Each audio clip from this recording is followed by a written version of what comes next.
नमस्कार साथियों और बहुत बहुत स्वागत है आप सबका सारथी पाठशाला में।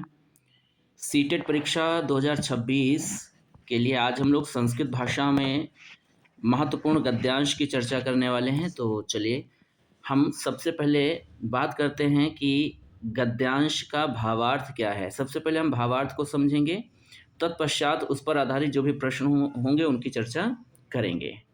भारतवर्षे भ्रष्टाचारस्य अद्यापि महती समस्या विद्यते। भारतवर्षे अर्थात भारतवर्ष में भ्रष्टाचार की अद्यापि आज भी महती समस्या विद्यते।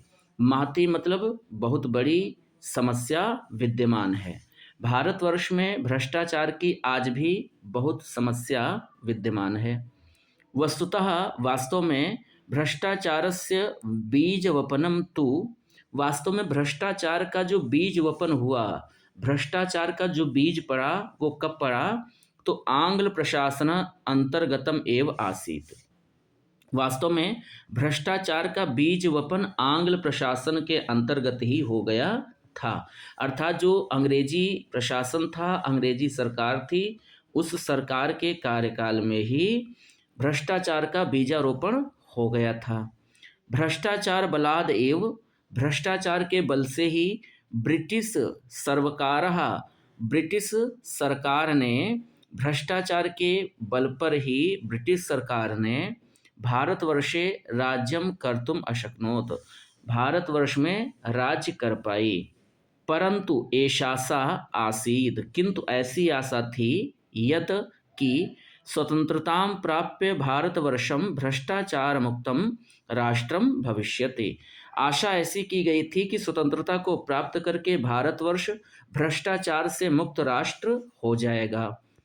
अहो बत, किंतु दुर्भाग्यम एतद, यह दुर्भाग्य है, यत कि स्वतंत्रता प्राप्ति अनंतरम, स्वतंत्रता प्राप्ति के पश्चात भी भ्रष्टाचारो अधिकतरो अवर्धत, स्वतंत्रता प्राप्ति के पश्चात भ्रष्टाचार और अधिक बढ़ गया।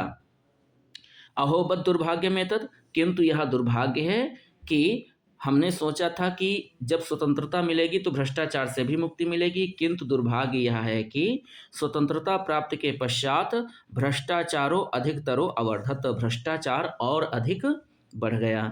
सर्वासु संस्थासु भ्रष्टाचारस्य प्राबल्यम वर्तते, सभी संस्थाओं में, भारत की सरकारी संस्थाएं जितनी हैं, हर संस्था में भ्रष्टाचार का प्राबल्य दिखाई देता है।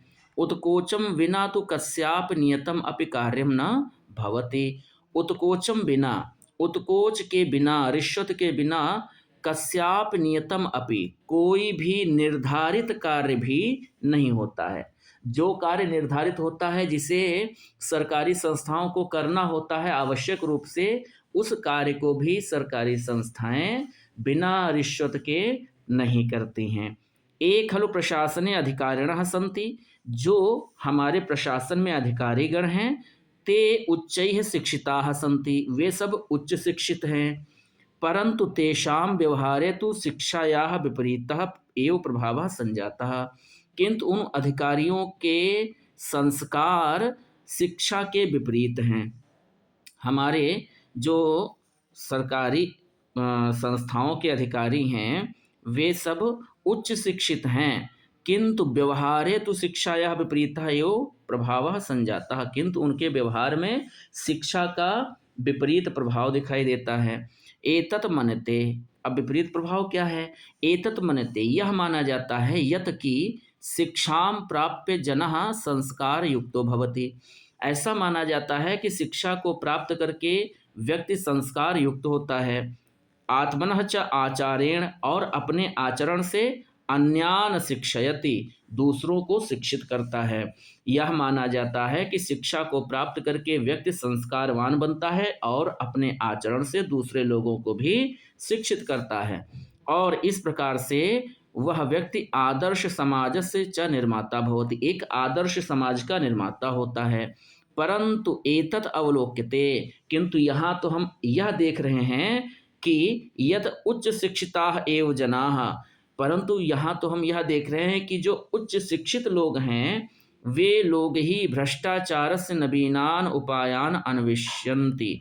वे उच्च शिक्षित लोग ही भ्रष्टाचार के नए नए उपायों की खोज करते हैं कि कहाँ से कैसे हमें भ्रष्टाचार करना है। मिथ्याचारेण च समाजम दक्षयन्ति, और अपने मिथ्या आचरण से, अपने झूठे दिखावेपूर्ण आचरण से इस समाज को वो दक्षयन्ति, दुखी करते हैं, परेशान करते हैं। तो ये हमारा गद्यांश का जो भावार्थ था वो हम लोगों ने संक्षेप में समझा। पहला प्रश्न आपके सामने आपकी स्क्रीन पर है, भारतवर्षे भ्रष्टाचारस्य बीज वपनम केन कृतम। भारतवर्ष में भ्रष्टाचार का बीज वपन किसके द्वारा किया गया? आंग्ल प्रशासनेन, शिक्षितैः जनैः, नेतृभिः या अधिकारिभिः। भारतवर्ष में भ्रष्टाचार का बीज वपन किसके द्वारा किया गया? बीज किसके द्वारा बोया गया? अधिकारियों के द्वारा, नेताओं के द्वारा, शिक्षित लोगों के द्वारा या आंग्ल प्रशासनेन। तो हमारा जो गद्यांश है उसमें स्पष्ट रूप से लिखा हुआ है कि भ्रष्टाचार का बीज वपन तो आंग्ल प्रशासन के अंतर्गत ही हो गया था, अतः हमारा ए विकल्प सही उत्तर हो जाएगा। अगला प्रश्न देखते हैं क्या है। अगला प्रश्न है, भ्रष्टाचार प्रबलतया कुत्र विद्यते। भ्रष्टाचार प्रबल रूप से, मुख्य रूप से कहाँ विद्यमान है? शिक्षितेषु जनेषु, शिक्षित लोगों में, सर्वासु संस्थासु, सभी संस्थाओं में, मंत्रिषु, मंत्रियों में, सर्वेषां व्यवहारे, या सभी के व्यवहार में।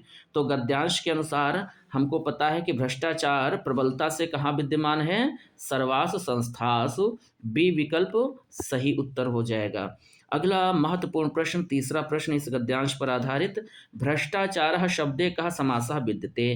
भ्रष्टाचार शब्द में कौन सा समास है?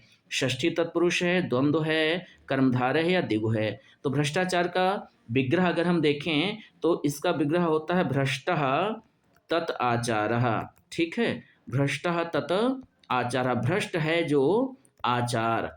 तो यहाँ पर हम देख रहे हैं कि आचार जो है, आचरण जो है, उसकी विशेषता क्या है कि वह भ्रष्ट है। और जहाँ एक पद विशेषण होता है, एक पद विशेष होता है, वहाँ पर समास कौन सा हो जाता है? कर्मधारय। तो निश्चित रूप से हमारा सही विकल्प क्या हो जाएगा? सी हो जाएगा। चौथा प्रश्न आ रहा है इस गद्यांश पर आधारित। चौथा प्रश्न है, उत्कोच शब्द से को अर्थः। उत्कोच शब्द का अर्थ क्या है? तो उत्कोच शब्द का अर्थ क्या है? चौर्यम, चोरी, छल, प्रवंचनम या गुप्त रूपेण अवैध धन प्राप्ति। तो निश्चित रूप से चौथा विकल्प सही है। उत्कोच का हम शाब्दिक अर्थ देखते हैं तो क्या है? गुप्त रूपेण अवैध धन प्राप्ति, अर्थात गुप्त रूप से अवैध धन को प्राप्त करना। और उत्कोच को हम रिश्वत कह सकते हैं। उत्कोच को हम और क्या कह सकते हैं? तो रिश्वत। ठीक है, चलिए खैर, अगला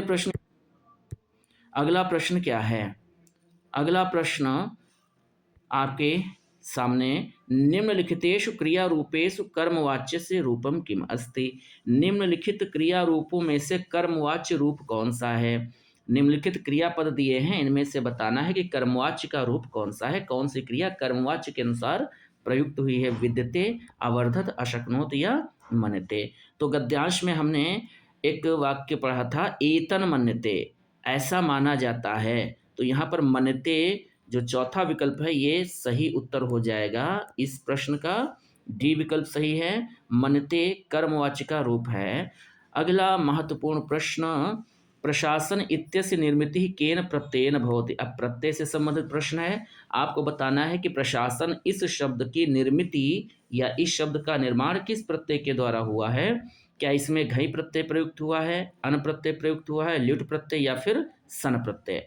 तो प्रशासन शब्द जो है इसकी निर्मित या इसका निर्माण हुआ है ल्युट प्रत्यय से। ठीक है, प्र उपसर्ग पूर्वक शास धातु से जब हम ल्युट प्रत्यय का प्रयोग करते हैं और ल्युट प्रत्यय का प्रयोग करने पर ल्युट प्रत्यय का आदेश क्या हो जाता है?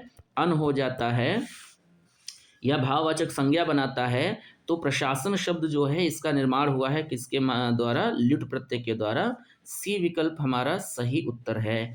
अगला महत्वपूर्ण प्रश्न, संति कस्य धातोः रूपम अस्ति। संति किस धातु का रूप है? तो संति किस धातु का रूप है?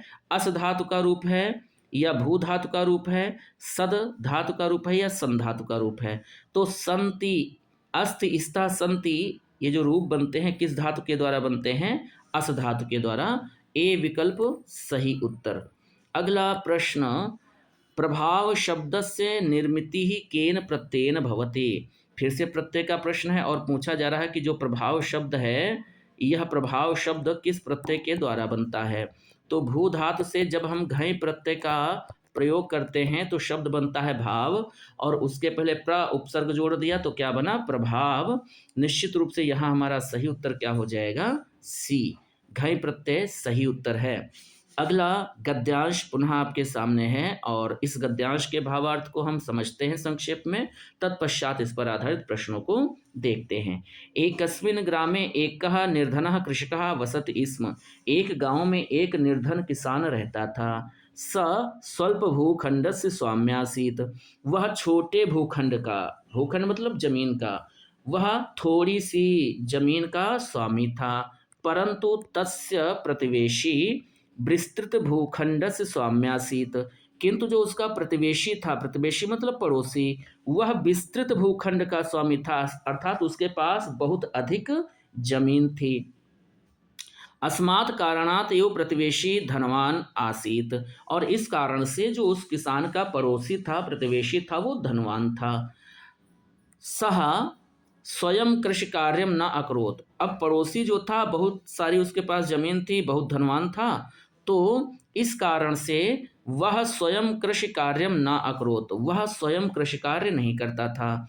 तस् क्षेत्रे, उसके क्षेत्र में, उसके खेतों में श्रमिकाः कार्यम कुर्वन्ति स्म। उसके खेतों में श्रमिक, नौकर काम करते थे। प्रतिवेशी मनसि धनाढ्यतायाः अहंकारः संजातः। पड़ोसी के मन में, जो पड़ोसी किसान था उसके मन में अपनी धनाढ्यता का अहंकार उत्पन्न हो गया। सह प्रायशः, और जब उसके अंदर अपनी धनाढ्यता का अहंकार आया, धनवान होने का अहंकार आया, तो वो प्रायः क्या करता, निर्धन कृषकस्य अपमानम करोति स्म। वह निर्धन कृषक का, निर्धन किसान का अपमान करता था। अनेन प्रतिवेशिना व्यवहारेण, इस प्रतिवेशी के व्यवहार से या प्रतिवेशी के इस व्यवहार से निर्धनः कृषकः दुःख्य भवत, निर्धन किसान दुखी होता था। एकदा खिन्न मनसा स्वक्षेत्रेषु अभ्रमत। अब ऐसे ही धनाढ्य किसान ने उसका अपमान किया होगा, तो उस अपमान के कारण जो गरीब निर्धन किसान था वो बड़ा खिन्न मन वाला था, दुखी मन वाला था, और दुखी मन से वह अपने क्षेत्रों में अभ्रमत, अभ्रमत मतलब भ्रमण कर रहा था। तेन एकः जनः स्वक्षेत्रे मूर्छित अवस्थायां दृष्टः। और उसके द्वारा खेतों में भ्रमण करते समय अपने खेत में एक मूर्छित अवस्था में एक व्यक्ति को देखा गया। कृषकेण मूर्छित जनस्य जल बिंदु भी सेचनम कृतम।